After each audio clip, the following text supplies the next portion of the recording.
നമസ്കാരം. മൈ ആസ്ട്രോവിന്നിന്റെ പുതിയൊരു പരമ്പരയിലേക്ക് ഏവർക്കും ഹൃദ്യമായ സ്വാഗതം. സർവമംഗളമംഗല്യേ ശിവേ സർവാർത്ഥസാധികേ ശരണ്യേ ത്രയംബകേ ഗൗരി നാരായണി നമോസ്തുതേ. അമ്മേ ദേവി ശരണം. രാജ്യത്തിലുടനീളം ആഘോഷിക്കുന്ന ഏറ്റവും പ്രധാനപ്പെട്ട ഹൈന്ദവ ആഘോഷങ്ങളിൽ ഒന്നാണ് നവരാത്രി. 9 പകലും രാത്രിയും നടക്കുന്ന ഉത്സവമാണിത്.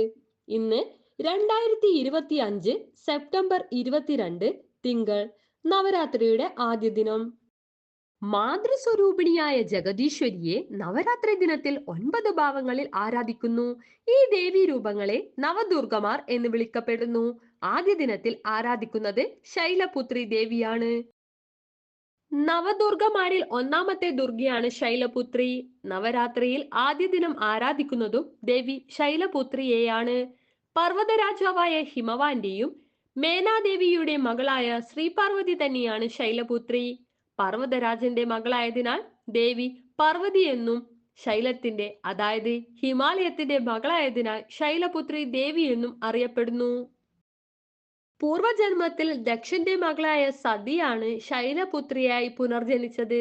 നന്ദി എന്ന വൃഷഭത്തിൽ ആടിയായി ഇരു കൈകളിൽ ത്രിശൂലവും താമരയും എടുത്തു നിൽക്കുന്ന ദുർഗാദേവി ഭാവത്തിലാണ് ശൈലപുത്രി പ്രത്യക്ഷപ്പെടുന്നത്.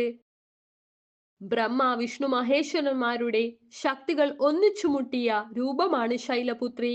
സതി, ഭവാനി, പാർവതി, ഹേമാവതി എന്നീ പേരുകളിലും ശൈലപുത്രി അറിയപ്പെടുന്നു. ഹൈന്ദവ വിശ്വാസപ്രകാരം പ്രകൃതിയാകുന്ന മാതൃസ്വരൂപമാണ് ശൈലപുത്രി. വന്ദേ വാജിത ലാഭായ ചന്ദ്ര അർദ്ധ കൃതശേഖരം വൃക്ഷാരൂഢാം ശൂലധരാം ശൈലപുത്രി യശസ്വിനി. ഈ ശ്ലോകം 11 തവണ ചൊല്ലുകയാണെങ്കിൽ നിങ്ങൾ ദേവി വലയത്തിന്റെ ഐശ്വര്യപൂർണമായ സംരക്ഷണ വലയത്തിൽ സംരക്ഷിക്കപ്പെടും. ശേഷം ദേവിയെ സ്തുതിക്കാം.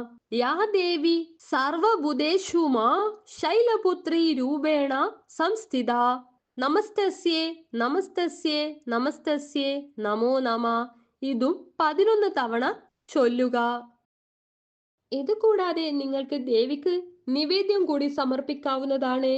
ഇതിൽ അരിഭക്ഷണമായി വൈറ്റുപൊങ്കലും, മധുരമായിട്ട് ശർക്കര പൊങ്കലും, ധാന്യമായിട്ട് വെള്ളക്കടലയുടെ സുണ്ടലും, ഇതുകൂടാതെ ഒരു ഫ്രൂട്ടായിട്ട് മുസമ്പിയും ദേവിക്ക് സമർപ്പിക്കാം. ഇതുവഴി നവരാത്രിയുടെ ആദ്യ ദിനം ഐശ്വര്യപൂർണമാകുന്നു.